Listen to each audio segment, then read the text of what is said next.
रानी के दिन प्रतिदिन बढ़ते बढ़ते 10वां महीना पूर गए, लड़का पैदा हो गए। लड़का पैदा है तो राजा रहे तो चंदेल राजा बुलावे ब्राह्मण, ब्राह्मण बुला करके नाम वेद विचार करावे, नाम बतावे राजा ला। तब कहे पहले जन्म में अर्जुन वीर रहे से, अभी ब्रह्मदेव है नाम इसका। और ये तो लगन बढ़िया है, वीरता में भारी है, जेकर बराबर लड़ने वाला नहीं है, जेकर नाम ब्रह्मानंद रही। और एकर नारी में एकर हानि है, ऐसे करके चौड़ा ब्राह्मण बता दे। अब यदि चौड़ा ब्राह्मण बता दे, कुछ दिन बीते के बाद रानी रजुला के गर्भ से पैदा हो गया लड़का, जेकर नाम रखिए मलखान नाम धरे। जय रहे मलखान, कहे मलखान ला ये तो भारी वीर बलवान है।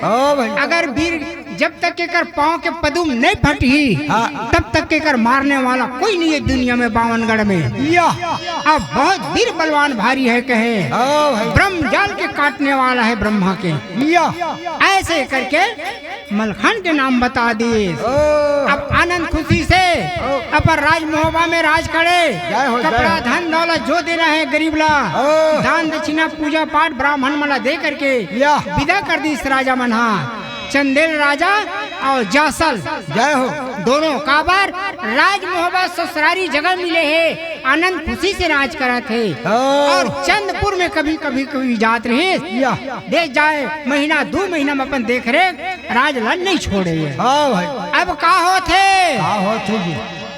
पहले काले राजा जासल राजा राज सहल शिकारे खेले ला जावे वाते, जंगल में जावे राज परल रे काले जासल जावे वाते, जहाँ पर रहेंगे रे राजा राज रहेंगे रे वाहे गौशाला में वाते, हजारों रे बांधे राजा परल रे काले हजारों रे वाते, एक गैया कपिला के पीला मनावे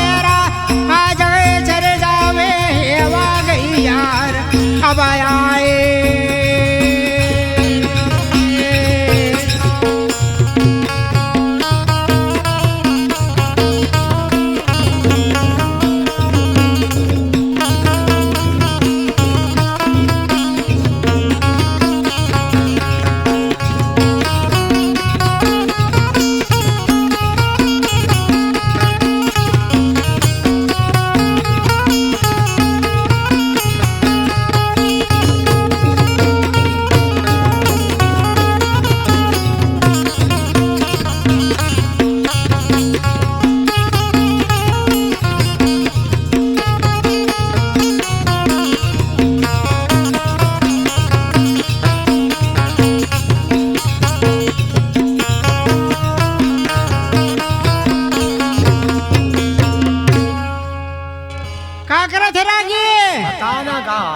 शिकार खेले पर जासल जावत है, जाते जाते रास्ता में गौशाला उसने बेरा हो रहा है 10-11 बजे, सब गरवा मना चरे पर जावत है खार में जंगल में, तो सब पिला लाइन से एक ठन रस्सी में दावन बराबर बंधा रहा है। अच्छा ओकर पिला मन बंधा है, पिला मन दावन बराबर, पर वो गहिरा के गहरी नहा एक झौहा गोबर बोहे है, अब बोहे है अब गोबर थापे पर जहाँ जाते वहाँ लेके पर जावत रहा है। अब होती हजारों बछरू बंधा रहा है पीला मन गाय के, झटका मारिस तो एक डार के मेखा उखड़ गया, अब उखनी तब दूसरा मेखा उखड़ गए। अब वो बछरू मन पीला मन अपन गाय तरफ जाए बर तैयारी कर माई तरफ ओला देखिन गहरीन तब का करत है, परले काले देखत गहरी राजा राज पिहरी रे गोबर बोहे रानी वाते, जहाँ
जासल शिकार खेले जात रहा है तो वही दहिहान में गोबर बोक जात रहा है और हजारों बछरू अपन माई डांड ढिला के एक ठन रस्सी में बंधा के जात रहा है। ओला देखी जासल और वो खुंदिस गहरी रहे तो एक रस्सी खुंदिस सब बछरू उल्टा आग गिर गए।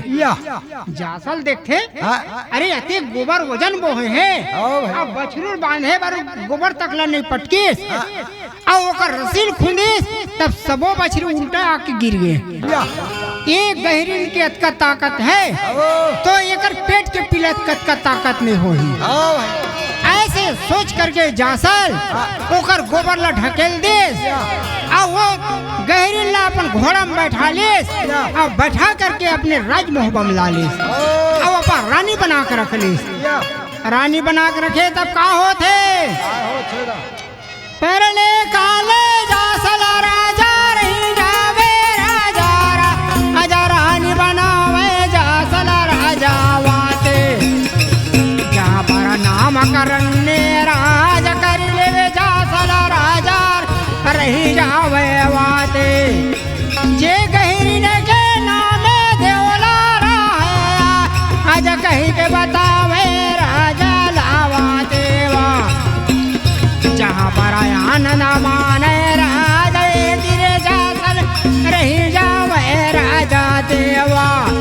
एक महीना दो चार महीना मेरा नेरा अजगर हो गए रानी देवलावाते पराने काले राजगर हो गए देवला रानी के वही राते में कदली बन राजा आज कदली बन में सावल हाथी वाते जन्म बरगर भे हो राजा सारे राजे गावाते वही राते में नैना गढ़ में नए पानी राजा घर राजा रानी सुनवाला घर में होगे अब आए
ला रहा है जो रानी देवला कुछ दिन बाद बहुत गर्भ हो गए।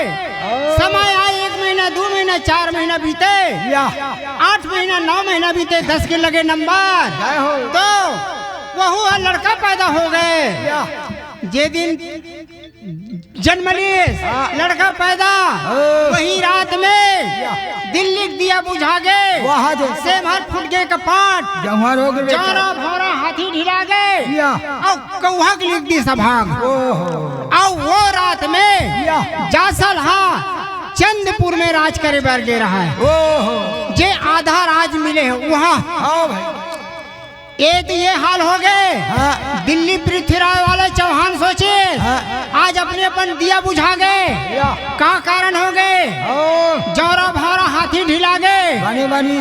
ऐसे करके पृथ्वीराज चौहान ब्राह्मण बुला करके वेद विचार करे तब का हो थे जब वेद विचार कराए तब का हो थे परले काल हो थे ना परले काले वेद विचारे चौड़ा ब्राह्मण जब परले काले चौड़ा ब्राह्मण राय देवा जहाँ पर कर विचारे राज परले काले जासल रही जावे वाते चंदेपुर में जावे राज ये काला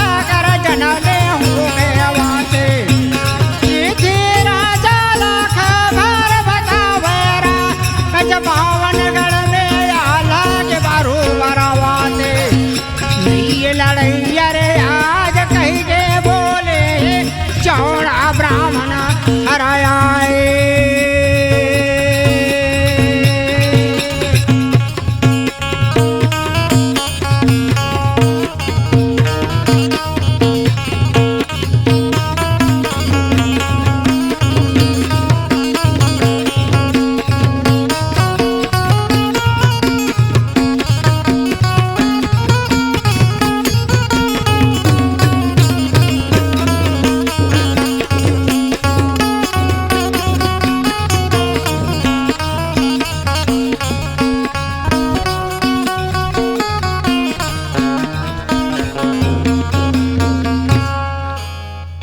पृथ्वीराज चौहान ब्राह्मण बला की विचार कराए तो कहे, ब्राह्मण बोले कि राजा बल्लार जन्म ले ले, आज दिल्ली दिया बुझा गए, सेमहर फूट गए कपाट, जौरा भौरा हाथी ढिला गए, कौहक लिख दी सभाग।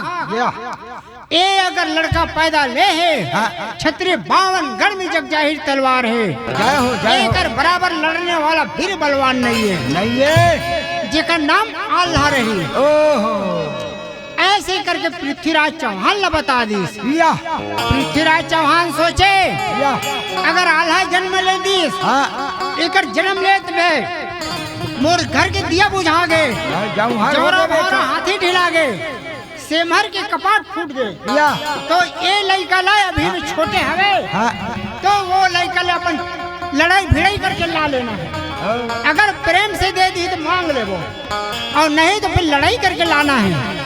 ये तैयारी करके 12,000 सेना पृथ्वीराज चौहान ले ली, और चौहान ले करके मोहबर पर तैयारी कर रखना। परले काले पृथ्वीराज राज कर तैयारी, ये वालड़ने का वाते रहे पृथ्वीराज राज, हाथी सजावे ये राजा देवा, 6 महीना के खर्चार लदावेरा, हाथी में पृथ्वीराज वाते, जहाँ पर बम भरा गिरे आज गोल लदा गे अबर राजा के, घेरा पर जय मोहबा दे राजा रा, आज घेरा पर गे पृथ्वीराज वाते, तम्बुला राज तम्बुर गड़ी रे मोहबा में राजा के, चिट्ठी लेके पृथ्वीराज राज, आज बेटल दान करो तुम लड़ाई झगड़ावाते, नहीं ये कहीं के राजा वाली का देव ये पृथ्वी राजा वाते, अगर दाने नहीं करो तो करो लड़ाई आज, कहीं कर ली के पृथ्वी राजा देवा, ओ मोहबा के ये राजा राज भेज देवे तेरे महलों में अब आए।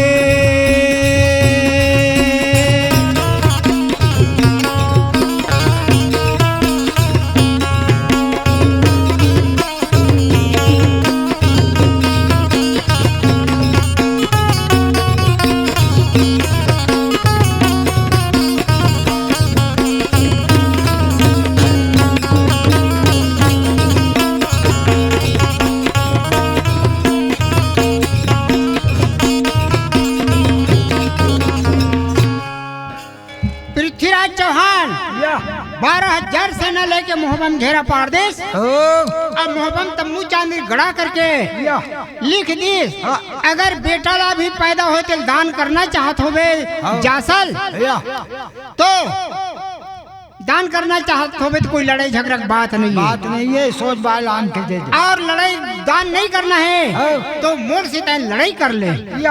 ऐसे करके चिट्ठी लेके के महल में पहुंचा दी। महल में पहुंचे तो जासन नहीं रही महल में, वो कहाँ गए रही? चंदपुर में गए रही, और चंदपुर में जाकर के अपन राज करे बर गिरी बेचारा है। अब इतनी रानी देवला पढ़ी टीका, तुरंत टीका लिखी चंदपुर बार जासल बार के राज करना है, चंदपुर में राज कर, तोर बेटा ते दान दे दे पृथ्वीराज चौहान ला। और अगर तोर बेटा चाहत होवे तो आके पृथ्वीराज चौहान से तो लड़ाई कर ऐसे करके देवला रानी खबर भेज दिए जासल के पास। जासल पढ़त टीका अपन के बेटल कौन दान करते बताना रे भाई। ये सोच करके वहाँ कचहरी बंद करके मोहबा पहुँच गए। अब मोहबा पहुँच करके रानी देवलक महल में चले गए। तब का होते परले रे काले राज पहुँच रे जासल देवला के महलों में पहुँची गए रे आज ऐसा राजा। देवला के महलों में पहुँच रे जासल राज राजा। देवला रही गे देवला रे राज वहाँ जासला के आवाज घोड़े रे धोवे चूड़ी में पानी रे पूछे राज ऐसे रानी रही जावे मेरा बोल जाए रे आज देवला रे रानी जहाँ जासल रे बोली नाराज लाराज एक रे थाली मोहर ले ले मिला जावे पृथ्वी राजा के पास ऐसा राजा जहाँ बोले देवला रानी रे आई तून जवाबे जहाँ जासल बोली नाराज आई रे राज एक रे थाली घूमो फद में नहीं आई रे आज करो लड़ाई कहीं के रे आवाज आसल रे आज देवला लारे मेरा दे जवाबे अब आए।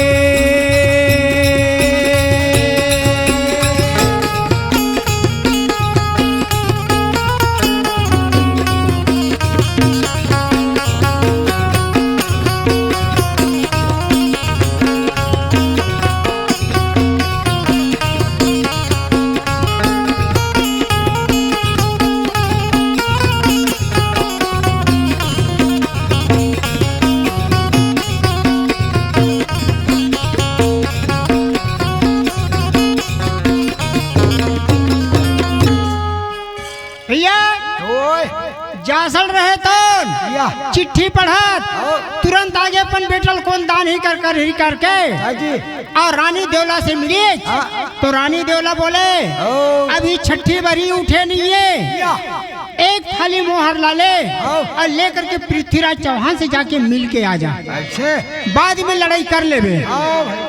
जासल सुनी का बात देवला के एक थाली मोहर फ्री में नहीं आए आखिर आज नहीं लड़ू तो कल लड़े लगी पर एक थाली मोहर तो चले जाही मोर ओ कर ले। अच्छा मैं थाली मोहर लेके नहीं जाऊं मैं लड़ाई करूं करके अपन तैयारी कर दे और तैयारी करके बल समुंदर घोड़ल तैयारी कर ली। बल समुंदर जब तैयार होए तो देवला रानी का करीस परले काल जो अभी पैदा ले लेगा तेला घोड़ा के पेटोरी में बांध दिस रेशम धागा कस दिस। आज एक अकेला जासल ते का करबे और पृथ्वीराज चौहान 52गढ़ में ओकर बराबर लड़ने वाला नहीं है वीर बलवान ते ओकर से लड़ नहीं सकत वहाँ से प्राण गंवा काबे ओकर से अच्छा तो वंश भी ते कहीं करस मैं ओकर दुख देखे पर मैं नहीं रखा।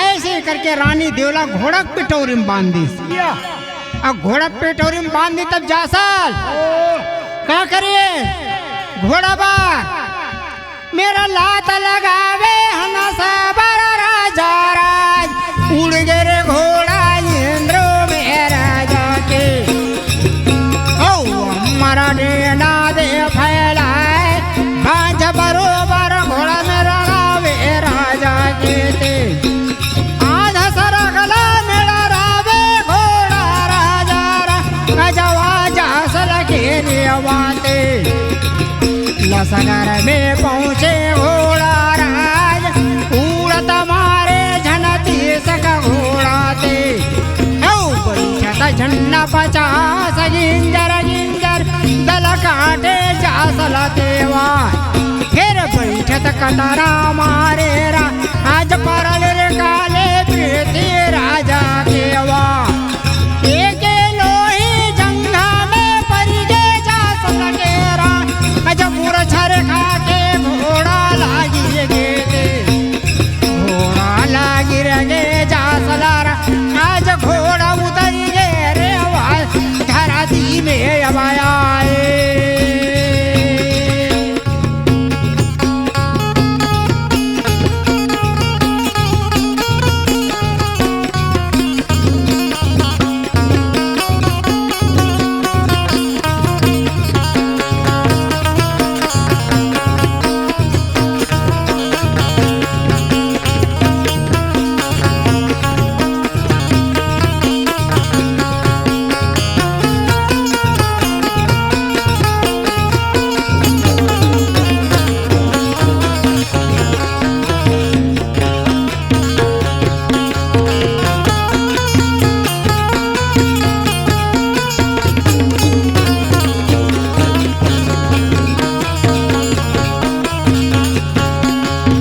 उड़ती में जासल के जंघा में जमहर हो गए।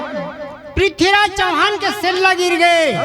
जब सेल्ला गिर गए तो मूर्छा खा के धरती में गिर गए जासल। अब जैसे धरती में गिरे घोड़ा रहे तो बाल समुंदा उतर के खाले में और रेशम धागा जो बांधे है आल्हाला वो तुरंत रेशम धागा खुल गए और खुल करके दोनों हाथ धरे जासल के तलवार और घोड़ा में बैठ गए जासल के। अल्लाह रहे तो लड़ाई चालू करा थे। ये तरफ रानी देवला ठंडा महल से देखत ना तेला परले काल का करे थे परले काले जासल राजा ये राजा आज मूर्छा खागे जासल राजा वाते गिरे आला राजा राज घोड़ा के कटोरी मेरे बांधे वाते रेशम धागा खुल गए राजा के या आज हो गए तैयार रही गए लाते जासल के ढाले राज वो तलवारे लड़े ले बैठे उड़त मारे झनती जग बैठत झन्न बचात गिंजर गिंजर दल काटे सेना देवा रकत के राज झुर गिरे बोगे लसगर में राजा के वा पृथ्वी राजा के सेना परले काले रा साथ रहाते मुरद गजागे आवाते जहाँ पर जान बचा के राज दिल्ली में भगी गए राजा अब आए।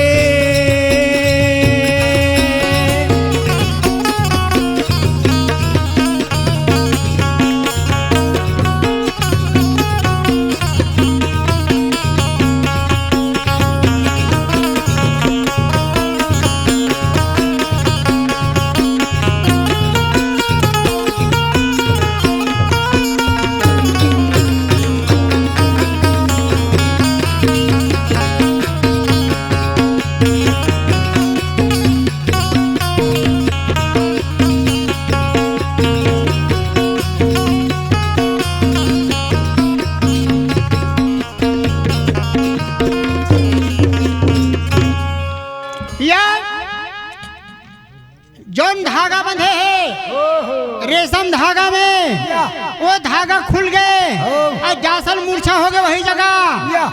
अब आल्हा रहे तो लड़ाई करे उड़त मारे झंती सक बैठे झन 50 गिंजर गिंजर सेना काटे 7 हाथ मुर्दा गंजा के पृथ्वीराज चौहान। अरे राम राम राम। ये स्थिति देख करके पृथ्वीराज चौहान के सेना भग गए। अब जासल रहे तो वही जगह में कुछ देर बाद होश आए। अब पृथ्वीराज चौहान के सेना भग गए और रेशम धागा जैसे बंधा रही वही प्रकार से आल्हा बंधा के जीव तो रह गए। जय हो। जब जासल के होश आए तब कथे देख अतका सेना मारे तो कोई गम नहीं मिली। और मोर रानी बोला से एक थारी मोहर ले ले अब पृथ्वीराज चौहान से माफी मांग ले। अगर माफी मांगते एक थारी मोहर फिल्म जाती और कोई दिन लड़ाई कर लगती मोला। जय हो। ये सोच करके आनंद खुशी से राज हो करे और जासल रहे तो अपने महल में आगे ना और महल में आकर के आवे तब का होते होगा देवला